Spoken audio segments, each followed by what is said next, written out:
ଦୟାନନ୍ଦ ଗୁରୁକୁଳ ଶିକ୍ଷାଶ୍ରମ ଅଗ୍ନିହୋତ୍ର ପରିବାର ଓ star club ଆନୁକୂଲ୍ୟରେ ପୋଡ଼ାଢିଆସ୍ଥିତ ଆମ ଗାଁ ନର୍ସରୀ ପରିସରରେ ମଙ୍ଗଳବାର ରାଷ୍ଟ୍ରୀୟ ନବବର୍ଷ ପାଳିତ ମହାସମାରୋହରେ ପାଳିତ ହୋଇଯାଇଛି।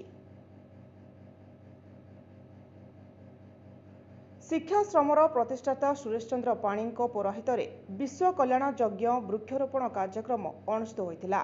ମୁଖ୍ୟ ଅତିଥି ନୀଳମଣି ମହାବିଦ୍ୟାଳୟର ଅଧ୍ୟକ୍ଷ ଡକ୍ଟର ତପନ କୁମାର ବେହେରା, ମୁଖ୍ୟ ବକ୍ତା ରୂପସା ଥାନାଧିକାରୀ ସଚ୍ଚିଦାନନ୍ଦ ଗିରି ଯୋଗଦେଇ ଚୈତ୍ର ଶୁକ୍ଳ ପ୍ରତିପଦାରେ ପ୍ରଭୁ ଶ୍ରୀରାମଚନ୍ଦ୍ର ଓ ଯୁଧିଷ୍ଠିରଙ୍କ ରାଜ୍ୟାଭିଷେକ ମହର୍ଷି ଦୟାନନ୍ଦ ସରସ୍ୱତୀଙ୍କ ଦ୍ୱାରା ଆର୍ଯ୍ୟ ସମାଜ ପ୍ରତିଷ୍ଠା ଲାଭ କରିଥିବାରୁ ଏହି ଦିନଟି ଅତ୍ୟନ୍ତ ଗୁରୁତ୍ୱପୂର୍ଣ୍ଣ।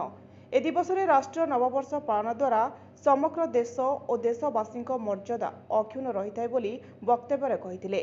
ସମ୍ମାନିତ ଅତିଥି ଅଧ୍ୟାପକ ରବୀନ୍ଦ୍ର କୁମାର ପଣ୍ଡା ଓ ଗୌରାଙ୍ଗ ପଣ୍ଡା, ପୂର୍ବତନ ପ୍ରଧାନ ଶିକ୍ଷକ ପରଶୁରାମ ବେହେରା ଓ ଅନନ୍ତ କୁମାର ସାହୁ, ମହୋତ୍ସବ କମିଟି ଉପଦେଷ୍ଟା ଜଗଦୀଶ ପଟ୍ଟନାୟକ, ପୂର୍ବତନ ଟେଲିସେବା ଅଧିକାରୀ ସୁଧାକର ଗିରି, ସମାଜସେବୀ ତପନ କୁମାର ଗିରି ପ୍ରମୁଖ ଯୋଗଦେଇ ରାଷ୍ଟ୍ରୀୟ ନବବର୍ଷ ପାଳନ ସମ୍ପର୍କରେ ଆଲୋକପାତ କରିଥିଲେ।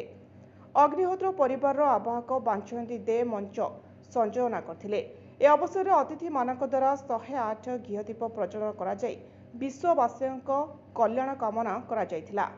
ସନ୍ଧ୍ୟାରେ ସଙ୍ଗୀତ ଗୁରୁ ଅର୍ଜୁନ କୁମାର ଦଳାଇଙ୍କ ତତ୍ତ୍ୱାବଧାନରେ କଣ୍ଠଶିଳ୍ପୀ ଦୀପ୍ତରାଗ, ଅର୍ଚ୍ଚୁସ୍ମିତା ଓ ରୁଚିସ୍ମିତାଙ୍କ ଦ୍ୱାରା ବୈଦିକ ଆଧ୍ୟାତ୍ମିକ ଭଜନ ପରିବେଷଣ ହୋଇଥିଲା। ଷ୍ଟାର କ୍ଲବ ସଭାପତି ବିଜୟ କୁମାର ବେହେରା ଧନ୍ୟବାଦ ଅର୍ପଣ କରିଥିଲେ। କାର୍ଯ୍ୟକର୍ତ୍ତା ଚନ୍ଦନ ଜେନା, ଦୀପକ ସାମଲ, ଅର୍ଚ୍ଚନା ବେହେରା, ଝିଲି ବେହେରା, ଶଶିକାନ୍ତ ବେହେରା, ପ୍ରତାପ ବେହେରା, ଶ୍ରୀଧର ବୁଗୁଡ଼ି ପ୍ରମୁଖ କାର୍ଯ୍ୟକ୍ରମ ପରିଚାଳନା କରିଥିଲେ।